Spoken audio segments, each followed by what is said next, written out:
are open. It's very susceptible to moisture. You can't have overhead spraying because of that fact.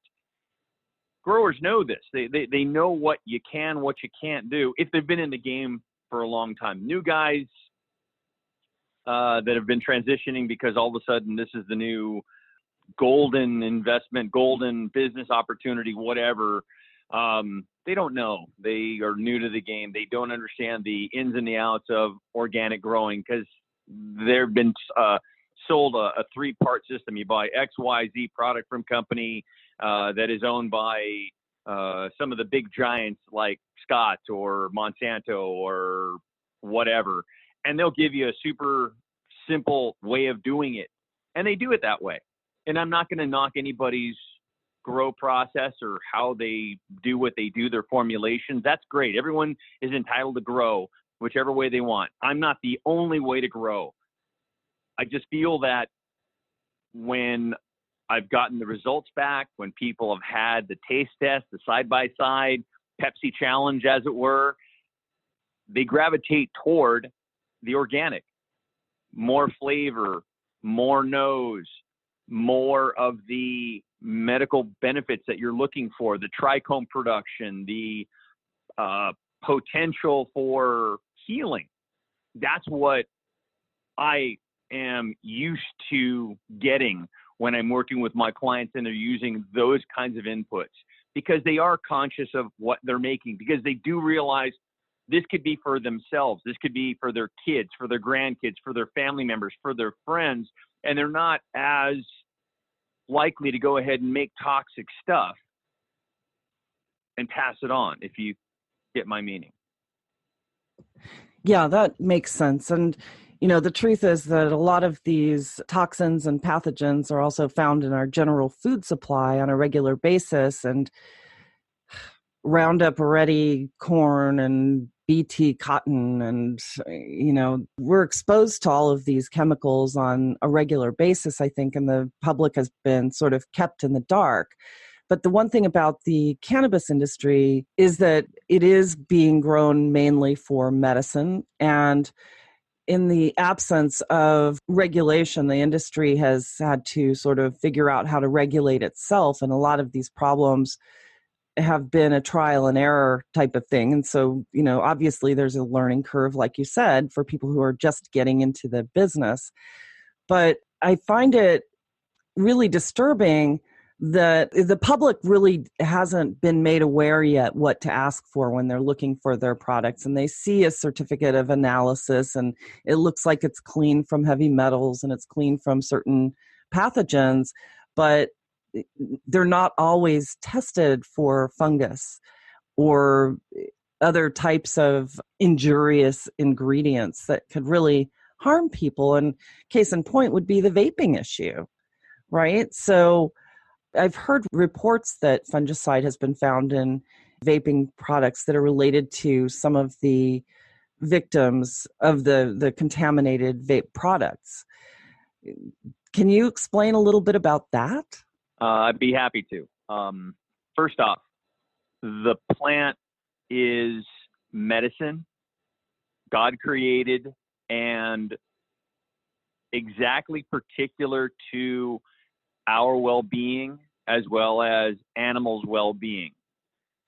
The inputs that you're growing or that you're using to grow your plants are what are creating the issues.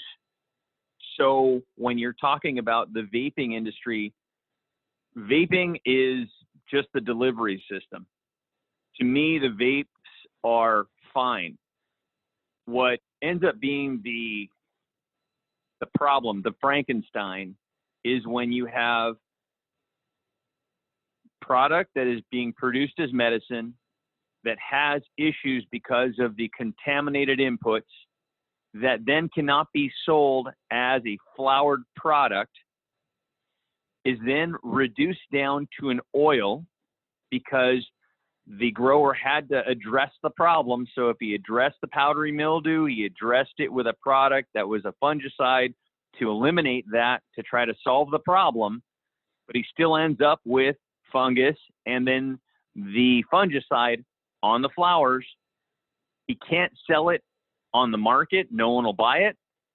You take it to a laboratory. They look at it under a loop, a microscope, and you can see the fungus. And the guy says, sorry, but no, cannot give you a certificate.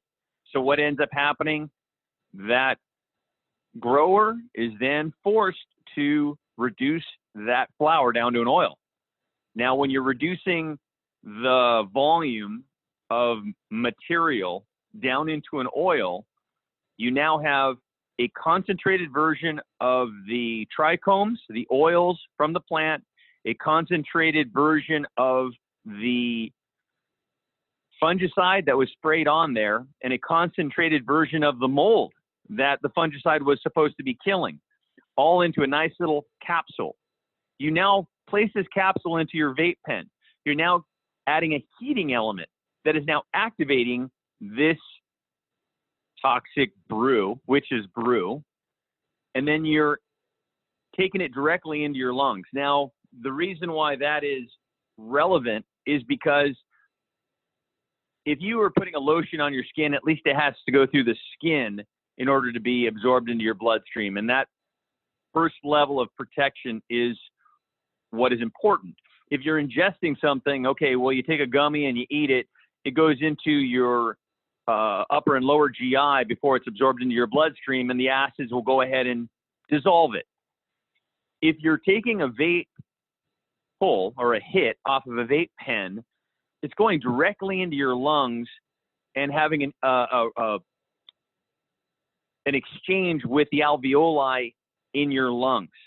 And that goes directly into the blood system. So there is no buffer. You're taking a straight shot. You may as well just shoot it straight up intravenously into your vein. It's about the same. And when you're putting this heating element on this witch's brew, what has been found is hydrogen cyanide is released. Hydrogen cyanide on the inside of your lungs does a great deal of damage. You're talking about chemical burns. You're talking about cyanide is a poison. So depending on the concentration, depending on how many hits you're taking, etc., you're going to then suffer the consequences of what this grower put on his plants, grew his plants with, and then reduced it down into a concentrated form that is hitting you 100 times harder than if you would have smoked it as a flower. Does that make sense? Dear God, yes. I mean, it really narrows it down to poison. The CDC has actually named vitamin E oil as one of the problems with these vape products that are killing people. But it seems to me like the issue is just so much more dangerous than you would think vitamin E could be. Why do you think that this isn't front page news? I believe that there is an ongoing desire to take the upstart vape companies and put them out of business. There is within the community, and I know guys that own vape companies that make vape juice, that are doing it right, that do ISO 9001 productions, that are doing everything correct, as it should be, as you would treat anything with batch numbers, where you can go ahead and verify every component all the way back to when it was originally made. And they have the records to go ahead and keep all of that. So when you have companies that are doing that, that are doing the right things, yet they're being brushed with the same brush as everybody else that is doing less than quality components in their products, yeah, that might be where some of the vitamin E parts come out, where they're saying, oh, well, they put this or that, or they ran this component. They were selling, I don't know, citric type component within their formulation. And that citric type component is creating an acidic response with some of the other parts of the vape pens. there's a lot of things. There are companies that are doing it right. There are companies that are not doing it right. There's stuff out there that's bootleg. There's stuff out there that is ISO 9001. The fact that you'd have the entire industry attacked or everybody is thrown under the bus, to me, makes it sound a little bit sketchy. The fact that they're saying, oh, it's the vitamin E, I don't buy it, because I know guys that own the companies and they tell me what's going on. And they say it's an unholy matrimony between the pharmaceutical groups and the big tobacco groups to put these guys out. They want them gone. And the ones that have financial capabilities will survive to an extent, but for the most part, they're cleaning everybody's clock. Is it a hatchet job? I don't know. Are they looking out for the best interest of the population? I sure hope so. Yeah, it sounds a bit sinister, but also I think the whole problem is just so daunting. It's hard to sort of encapsulate all of this information into just one simple solution or one simple problem that needs to be addressed, and a direction to send the CDC that doesn't involve the complexities of these huge lobby groups that have been vying to keep cannabis illegal for a long time in general. The one conspiracy theory that I think holds water, like no matter how you look at it, since 1937, cannabis has been victimized by it. And while it might be these big industries trying to keep the cannabis industry from achieving its full success that it deserves, the cannabis industry is never going away from this point forward, because the cat's out of the bag and you just can't put it back in.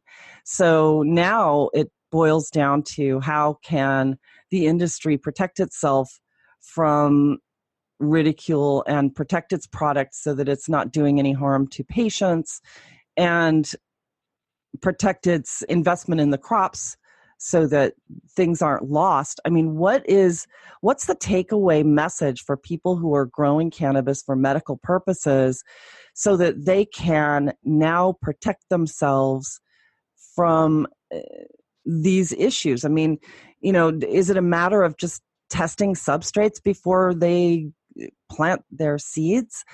I mean, it seems like there's got to be a pathway for safety and success all in one. Oh, yeah, there is. And as I see it, it boils down to basic common sense and knowing what is in the components that you're putting into your plants. So is it the grower's responsibility? Yes. If he's making the plant medicine, if he's going to be responsible for that going into lotions, potions, vape cartridges, you better believe it's his responsibility. Now, should he test everything? Yes, to make sure. But again, every grower, in my experience, has always seen a PM bloom in their room, or insects that pop up that you didn't bring them in. How did they get there? They piggybacked on whatever it was that you were using. Spider mites are always the favorite amongst the growers, because they have impenetrable eggs. Literally, they call them, they're diamond proof. You couldn't cut them with a diamond. That's how hard these things are to kill. And when you end up with these blooms, yeah, you have to deal with things. But again, as a grower, it is your responsibility. This industry is a nascent industry, just starting out. If you don't want it taken back from you, then it behooves you to make sure that what you're producing and what everyone else around you is producing is quality medicine that can be justified all the way through. So you are having to go ahead and make sure that every part of what you're doing can be verified. And then on top of that, COAs to boot.